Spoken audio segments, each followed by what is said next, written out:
ठेकेदार भैया का आप लाडली बनी, आपके बोलगी सब लोगन के बोलगी।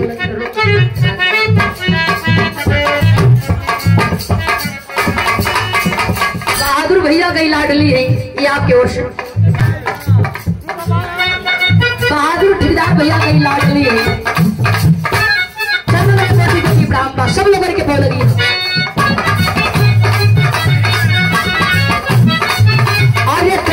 में लगता है सेरा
नदी के तीरे जात रही धीरे धीरे हमें आँखी देखली सुंदर शरीरिया अगिया में जरेला जर के सबके राखी हो जाए के बाद जिंदगी झंड तबो घमंड हो। ए भैया जियत इंसान के गिरावे में अब मरल इंसान के उठावे में गजब को एकता लोग बना ले। आदमी जिंदा बात होके गिरावे खाती एकता लोग बना लिया, आदमी मर गई बा तो के उठावे खाती इंसान एकता बना लेला।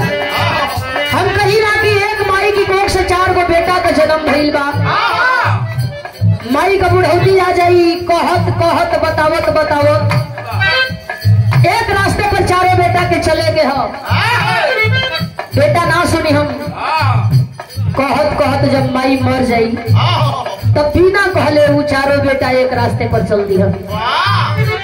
लोग कहेला शमशान घाट सब मने बराबर, शान मने घमंड और घाट मने जहां जाके सबके जोड़ के बुता के राखी हो जाएगी, वही का नाम पड़ल शमशान घाट। बड़ा नीमन चीज बजाओ तनी भैया।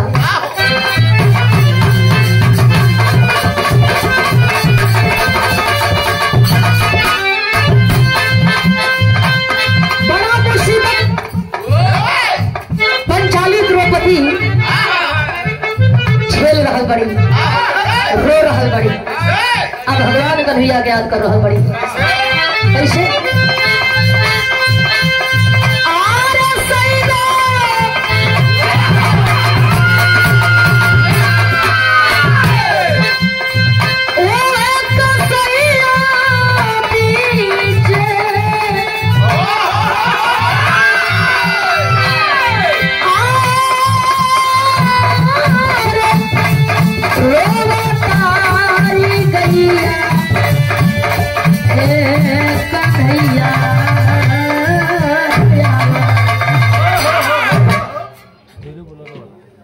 अरे यार उनके डिस्टर्ब मत करो।